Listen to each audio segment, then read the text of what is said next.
नमस्कार दोस्तों, आज के हमारे इस वीडियो में हम आपके लिए गणगौर व्रत की कहानी लेकर आए हैं। एक समय की बात है, भगवान शिव और माता पार्वती पृथ्वी पर भ्रमण करने के लिए निकले।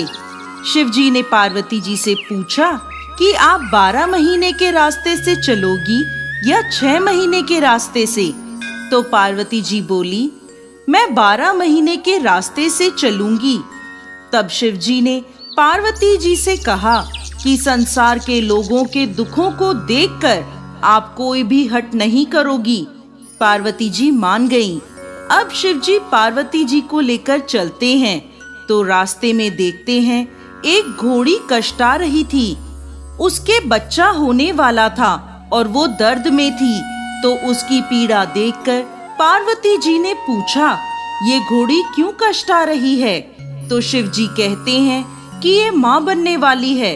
तब पार्वती जी बोली कि माँ बनने में इतना कष्ट है तो आप मेरे तो गांठ लगा दो।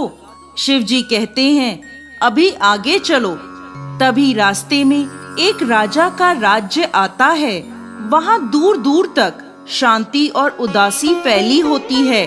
वो उदासी देखकर पार्वती जी पूछती हैं कि यहाँ सब उदास और शांत क्यों हैं? तब गांव के लोग कहते हैं, हमारे नगर की रानी माँ बनने वाली है और कष्ट में है, इसीलिए हमारे गांव में उदासी छाई है। तब पार्वती जी फिर शिव जी से कहती हैं कि माँ बनने में इतना कष्ट है तो आप मेरे गांठ लगा दो। वो शिव जी के पीछे पड़ जाती हैं, पर शिव जी उन्हें ये कहकर आगे बढ़ जाते हैं कि यदि एक बार गांठ लग गई तो दोबारा नहीं खुल सकती। अब जब वो आगे बढ़ते हैं तो देखते हैं कि रास्ते में एक गाय कष्टा रही थी। उसकी पीड़ा देखकर पार्वती जी फिर बोली, माँ बनने में इतना कष्ट है तो आप मेरे तो गांठ ही लगा दो। पार्वती जी हठ करने लगी तो शिव जी ने पार्वती जी के गांठ लगा दी। अब वो दोनों आगे बढ़े तो एक गांव में पहुंचते हैं। उस दिन गणगौर का व्रत था।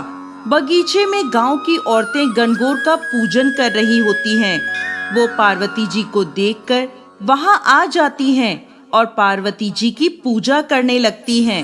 इस पर खुश होकर पार्वती जी उनको सारा सुहाग बांट देती हैं। शिव जी पार्वती जी को ढूंढते ढूंढते वहां पहुंचते हैं तो पार्वती जी को फूल और पत्तों से ढका हुआ पाते हैं। शिव जी जब पार्वती जी को वहां से निकाल रहे होते हैं, इतने में कुछ ही देर में वहां ब्राह्मण बनियों की औरतें आती हैं जो पकवान बनाकर 16 श्रृंगार करने के बाद पूजा करने आती हैं, जिसके कारण उन्हें पूजा करने में दोपहर हो जाती है। वो भी पार्वती जी को देखकर उनकी पूजा करने लगती हैं। पार्वती जी उनसे भी खुश हो जाती हैं, परंतु जब सुहाग देने की बारी आती है तो शिव जी पार्वती जी से पूछते हैं, अब आप इन्हें सुहाग कैसे बांटेंगी? आप तो पहले ही सारा सुहाग बांट चुकी हैं। तब पार्वती जी अपनी छोटी उंगली से मेहंदी, मांग से सिंदूर और आँखों के कोरों से काजल निकालकर उसे एक कोरे कलसे के पानी में घोलकर उन सभी औरतों पर छींटे मारती हैं और इस तरह उन सभी को सुहाग देकर वो आगे बढ़ते हैं। इस प्रकार चलते चलते वो दोनों पार्वती जी के पीहर पहुंचते हैं। वहां सब उनकी खूब आवभगत करते हैं, खूब पकवान बनाए जाते हैं, पर शिव जी जो भी खाना बना होता है वो सब खाना खा जाते हैं। अब पार्वती जी क्या खाएं? तो वे बथुए की साग खाकर पानी पी लेती हैं। दोपहर में जब वो दोनों विश्राम करते हैं तो शिव जी पार्वती जी से पूछते हैं कि आपने क्या खाया? तो पार्वती जी कहती हैं, जो आपने खाया वही मैंने खाया। पार्वती जी के सोने पर शिव जी उनके पेट की नाभि की ढकनी खोलकर देखते हैं कि पार्वती जी ने क्या खाया। तो उनके पेट में बथुए का साग और पानी दिखता है। पार्वती जी के जागने के बाद शिव जी उनसे कहते हैं, आपने हमसे झूठ बोला था, आपने तो बथुआ और पानी पिया है। तब पार्वती जी उनसे हठ करती हैं कि आज के बाद कोई भी किसी भी महिला की ढकनी खोलकर नहीं देखेगा, अर्थात आज के बाद कोई भी किसी भी महिला के पेट में नहीं देख सकेगा, क्योंकि किसी भी महिला के पेट में उसके ससुराल और पीहर की लाज होती है। आप वचन दें, तब शिवजी को वचन देना पड़ता है। उसके बाद से अब तक किसी की भी ढकनी नहीं खुलती है। अब वो दोनों वापस कैलाश पर्वत की ओर निकलते हैं तो रास्ते में गाय अपने बछड़े को चाटती हुई मिलती है और खूब खुश दिखाई देती है। ये देखकर पार्वती जी शिवजी से अपनी गांठ खोलने को कहती हैं, तो शिवजी कहते हैं, मैंने आपको पहले ही कहा था कि गांठ मत लगवाओ, लेकिन आपने तो जिद पकड़ ली।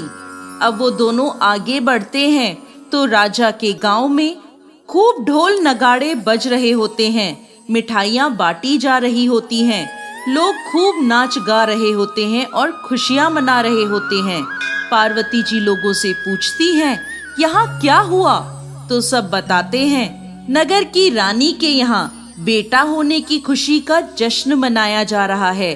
इसी तरह वो आगे चलते हैं तो उन्हें घोड़ी भी अपने बच्चे के साथ खूब खुश दिखाई देती है। ये देखकर पार्वती जी फिर शिवजी से गांठ खोलने की जिद करने लगती हैं, तो शिवजी कहते हैं, मैंने आपसे पहले ही कहा था गांठ मत लगवाओ।